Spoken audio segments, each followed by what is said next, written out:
Hi, ನಮಸ್ತೆ. ನಿಮ್ಮ ಮುಟ್ಟಿನ ಸಮಯದಲ್ಲಿ ಅಂದ್ರೆ ಪೀರಿಯಡ್ಸ್ ಟೈಮ್ ಅಲ್ಲಿ ನಿಮ್ಗೆ ಹೆಚ್ಚಾಗಿ ಹೊಟ್ಟೆ ನೋವು ಇದೆಯಾ? ಇದು ಇತ್ತೀಚೆಗಂತೂ ಮಾಮೂಲಿ ಆಗೋಗಿದೆ. ಮುಂಚಿನ ಕಾಲದಲ್ಲಿ ಇದು ಯಾರಿಗೂ ಇರ್ತಾ ಇರ್ಲಿಲ್ಲ. ಯಾಕೆ ಅಂದ್ರೆ ಡಯಟ್.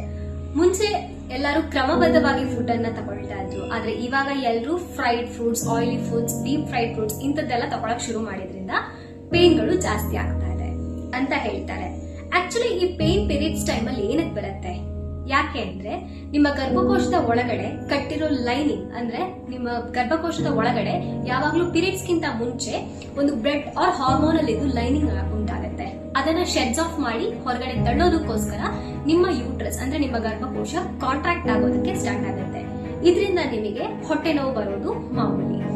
ಇದಕ್ಕೆ ನೀವು ಏನೆಲ್ಲ ಮಾಡಬಹುದು ಅನ್ನೋದನ್ನ ಕೇಳೋದಾದ್ರೆ, ನೀವು ಬೆಚ್ಚಗಿರೋ ನೀರಿನಲ್ಲಿ ಸ್ನಾನ ಮಾಡಬಹುದು, ಅಥವಾ ಬೆಚ್ಚಗಿರೋ ನೀರ ಬಾಟಲ್ ಅನ್ನ ಹೊಟ್ಟೆ ಮೇಲೆ ಇಡೋದು, ಬೆನ್ನಿಗಿಡೋದನ್ನ ಮಾಡಬಹುದು.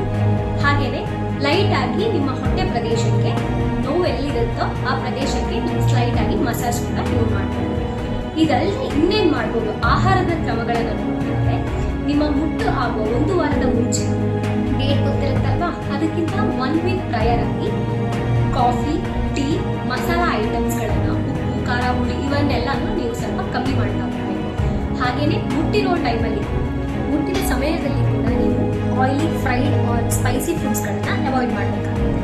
ಇದಲ್ಲದೆ ಆಹಾರದಲ್ಲಿ ನೀವು ಸೊಪ್ಪು, ತರಕಾರಿಗಳು, ಬೀಟ್ರೂಟ್ ಇಂಥ ಆಹಾರಗಳನ್ನ ಸೇವಿಸುವುದು ಇನ್ನೂ ಉತ್ತಮ. ಅದರ ಜೊತೆಗೆ ಹಾಲಿನ ಪ್ರಾಡಕ್ಟ್ಸ್, ಹಾಲು, ಮೊಸರು, ಬೆಣ್ಣೆ ಇವುಗಳನ್ನು ಯೂಸ್ ಮಾಡೋದ್ರಿಂದ ತುಂಬಾ ಒಳ್ಳೆಯದಾಗುತ್ತೆ.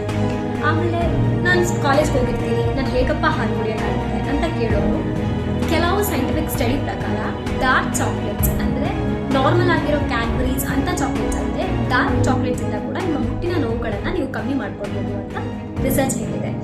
ಸೊ ಟ್ರೈ ಮಾಡಿ ನೋಡಿ. ಇದ್ರ ಜೊತೆಗೆ ನೀವು ರಾತ್ರಿ ಮಲಗೋವಾಗ ಹಾಗೂ ಬೆಳಗ್ಗೆ ಎದ್ದ ಕೂಡಲೇ ಜೀರಿಗೆ ನೀರನ್ನ, ಅಂದ್ರೆ ಜೀರಿಗೆಯನ್ನ ನೀರಲ್ಲಿ ಕುದಿ ಬರ್ಸಿ ಆ ನೀರನ್ನು ಕುಡಿಯೋದ್ರಿಂದ ಕೂಡ ನಿಮಗೆ ಹೊಟ್ಟೆ ನೋವು ಇನ್ಸ್ಟೆಂಟ್ ಆಗಿ ಕಮ್ಮಿ ಆಗುತ್ತೆ. ಸೊ ಟ್ರೈ ಮಾಡಿ ನೋಡಿ, ರಿಸಲ್ಟ್ಸ್ ಅನ್ನ ಕಮೆಂಟ್ ಮಾಡಿ.